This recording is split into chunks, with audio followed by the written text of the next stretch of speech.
ఈ సంవత్సరం నేను చాలా చెత్త సినిమాలు చూసా. అందులో నన్ను బాగా ఇబ్బంది పెట్టి 2, 3 రోజులు నా టైం వేస్ట్ అయినందుకు బాధపడేలా చేసిన సినిమాలు కొన్ని ఉన్నాయి. ఆ సినిమాలేంటో ఈ వీడియోలో చూద్దాం. ఈ సంవత్సరం నాకు చెత్త అనిపించిన సినిమాలు 20కి పైనే ఉన్నాయి.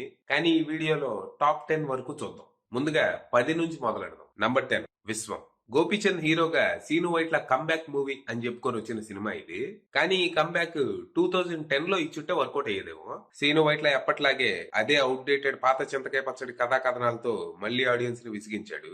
సినిమా గోపీచంద్ కున్న మాస్ ఫాలోయింగ్ తో బాక్స్ ఆఫీస్ దగ్గర బ్రేక్ ఈవెన్ టార్గెట్ లో 90% కు పైగా రికవర్ చేసి అబవ్ యావరేజ్ గా నిలిచింది గానీ దీంట్లో సీను వైట్లకి ఎలాంటి క్రెడిట్ ఉండదు. గోపీచంద్ ఎప్పటికైనా ఇలాంటి రొటీన్ రొట్ట కథల్ని సీను వైట్ల లాంటి డైరెక్టర్ని పక్కన పెట్టకపోతే తన కెరియర్ ముందుకు సాగడం కష్టమే. నంబర్ 9 నా సామి రంగ. నాగార్జున హీరోగా చేసిన ఈ విలేజ్ డ్రామా నాకు పెద్దగా నచ్చలేదు. అదే రొటీన్ రొట్ట రివెంజ్ డ్రామా అనిపించింది. ఈ సినిమా సంక్రాంతికి బాక్స్ ఆఫీస్ దగ్గర మంచి హిట్ అయితే అయింది కానీ పర్సనల్ గా నా వరకైతే ఈ సినిమా నాకు అస్సలు నచ్చలేదు. Number 8 operation Valentine. భారీ బడ్జెట్ తో పాన్ ఇండియా లెవెల్లో వరుణ్ తేజ్ చేసిన ప్రయోగం ఇది. ఈ సినిమాలో కథ వరకు బానే ఉంటది కానీ స్క్రీన్ ప్లేనే విరక్తి తెప్పిస్తది. నెక్స్ట్ ఏం జరుగుతుంది అనేది ఈజీగా గెస్ చేసేలా స్క్రీన్ ప్లే భయంకరమైన ప్రెడిక్టబుల్ గా ఉంటది. దాదాపు 60 కోట్ల బడ్జెట్ తో తెరకెక్కిన ఈ సినిమా బాక్స్ ఆఫీస్ దగ్గర 4 కోట్లు కూడా రికవర్ చేయలేక డిజాస్టర్ గా బాప్ అనిపించుకుంది. నంబర్ 7 తంత్ర. అనన్య నాగల్లా లీడ్ గా చేసిన హారర్ మూవీ ఇది. అటు పర్ఫార్మెన్స్ల పరంగా గానీ టెక్నికల్ గా గానీ పూర్తిగా ఫెయిల్ అయిన సినిమా ఇది. అసలు ఆ కథ కథనాలు డైరెక్షన్ ఎంత చెత్తగా ఉండాలో అంత చెత్తగా ఉంటాయి. టెరిబుల్ అంతే. నంబర్ 6 బడ్డీ. అల్లు శిరీష్ హీరోగా తమిళ్ టెడ్డీకి రీమేక్ గా వచ్చిన సినిమా ఇది. తమిళ్లోనే డైరెక్ట్ గా ఓటీటీలో రిలీజ్ అయ్యి అంతంత మాత్రం రెస్పాన్స్ తెచ్చుకుని తెలుగు డబ్బింగ్ కూడా అవైలబుల్ ఉన్న సినిమాని ఏ ధైర్యంతో రీమేక్ చేశారో వాళ్ళకే తెలియాలి. ఈ సినిమాతో మరోసారి అల్లు శిరీష్ నాకు ఎన్ని అవకాశాలు ఇచ్చినా నా యాక్టింగ్ మాత్రం అంతంత మాత్రమే అని మళ్ళీ ప్రూవ్ చేశాడు. Number 5 Singam again. 450 కోట్ల భారీ బడ్జెట్, అరడజను బాలీవుడ్ బడా స్టార్లు, హిట్ల మీద హిట్లు తీసే దర్శకుడు కలిసి చేసిన దారుణం ఇది. రామాయణం రిఫరెన్సులతో ఆడియన్స్ ని సెంటిమెంట్ తో కొట్టి డబ్బులు గుంజాలని చేసిన ప్రయత్నం వాళ్ళ మొహం మీదకే ఈడ్స్ కొట్టింది. ఈ సినిమా చూస్తే ఇక నా పని అయిపోయిందని డైరెక్టర్ రోహిత్ శెట్టి క్లియర్ గా ఇండికేట్ చేసినట్టు ఉంటది. అసలు ఈ సినిమాని పూర్తిగా ఎలా చూసానో నాకే తెలీదు. నంబర్ 4 కంగువ.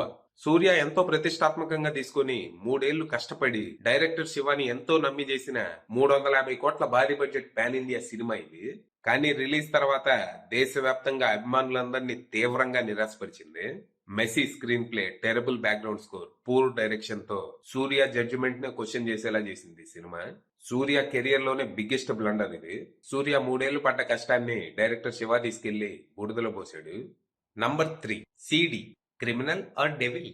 ఆదా శర్మ లీడ్ గా చేసిన హారర్ థ్రిల్లర్ ఇది. ఈ సినిమాలో ఆదా శర్మ చేసిన ఓ 2 ఫైట్లు తప్పితే మిగిలిందంతా చెత్తే. పర్ఫార్మెన్స్ దగ్గర నుంచి టెక్నికల్ డిపార్ట్మెంట్ వరకు అందరూ అన్ని అంశాల్లో ఫెయిల్ అయ్యారు. కానీ ఈ సినిమా కొంతమంది ఇచ్చిన రివ్యూలు చూసి నాకైతే మైండ్ పోయింది. కొన్ని పేరున్న అవుట్లెట్లు ఈ సినిమాకి రివ్యూలు ఎలా రాశారు తెలుసా? సరికొత్త హారర్ సినిమా, మస్ట్ వాచ్ అని ఒకరు, అదా Sharma shines in this well return horror thriller అని ఇంకొకరు. సరే, ఎవరి ఒపీనియన్ వాళ్ళకు ఉంటది, కాదనట్లేదు. కానీ పెంటని పర్ఫ్యూమ్ అంటాం ఎంతవరకు కరెక్టో వాళ్ళకే తెలియాలి.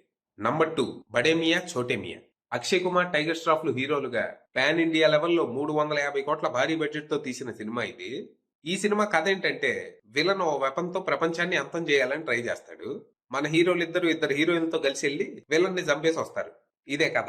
ఈ కథకి మంచి స్క్రీన్ ప్లే తోడైతే కథ ఎంత రొటీన్ గా ఉన్నా సినిమాని ఎంజాయ్ చేయొచ్చు. కానీ ఇక్కడ స్క్రీన్ ప్లే మాత్రం దారుణంగా ప్రెడిక్టబుల్ గా ఉంటది. సినిమా స్టార్ట్ అయిన పావు గంట తర్వాత నుంచి మనకి జీవితం మీద విరక్తి స్టార్ట్ అవుతుంది. ఈ సినిమాని ఎంజాయ్ చేయడం సంగతి తర్వాత, పూర్తి చేయటమే పెద్ద అగ్ని పరీక్ష. యాక్చువల్ గా నా లిస్ట్ లో నంబర్ 1 పొజిషన్ కి కావాల్సిన రిక్వైర్మెంట్స్ అన్ని ఈ సినిమాకి ఉన్నాయి. కానీ దీన్ని కొట్టే సినిమా కూడా వచ్చిందని నేను ఎక్స్పెక్ట్ చేయలే. అదే నంబర్ 1 మార్టిన్. ధ్రువ్ సర్జా హీరోగా ఏపీ అర్జున్ డైరెక్షన్ లో వచ్చిన పాన్ ఇండియా పెంట సినిమా ఇది. అసలు దీన్ని కూడా సినిమా అంటారని ఈ సినిమా చూసేదాకా నాకు తెలీదు. ఈ సినిమా అవుట్పుట్ ఇంత బ్యాడ్ గా ఎలా వచ్చింది? వందల మంది కష్టపడి పనిచేసి ఉంటారు కదా, ఎవరికి డౌట్ రాలేదా మనం ఏం తీస్తున్నాం ఏం చేస్తున్నాం అని? లేకపోతే అందరు తాగే షూటింగ్కి వెళ్ళారా? సరే, తీసినప్పుడు తెలియలేదు, పోస్ట్ ప్రొడక్షన్ లో అయినా తెలియాలిగా ఈ సినిమా రిలీజ్ కి పనికిరాదని. ఎందుకు మీ డబ్బులతో పాటు మా డబ్బులు కూడా వేస్ట్ చేశారు? ఈ సినిమాకి నేను మా తమ్ముడితో వెళ్ళా. ఇద్దరం థియేటర్ లో పాప్కార్న్ కూల్ డ్రింక్ కూడా కొనుక్కున్నాం. సినిమా అయ్యాక 2000 నాశనం అయ్యాయని కింద మీద పడేయచ్చు. దాదాపు 100 కోట్ల బడ్జెట్ తో తీసిన ఈ సినిమా బాక్సాఫీస్ దగ్గర 15 కోట్ల వరకు రికవర్ చేసింది. ఇవే కాదు, ఈ సంవత్సరం నేను ఇంకా చాలా చెత్త సినిమాలు చూశాను. కానీ చాలా సినిమాలు టాప్ 10 లో చోటు దక్కించుకోలేకపోయాయి. OMG, O Manchi ghost, darling, family star, 105 minutes, Sabari, Manamey, Viraaji, రక్షణ, ఇలా చెప్పుకుంటూ పోతే చాలానే ఉన్నాయి. అది విషయం.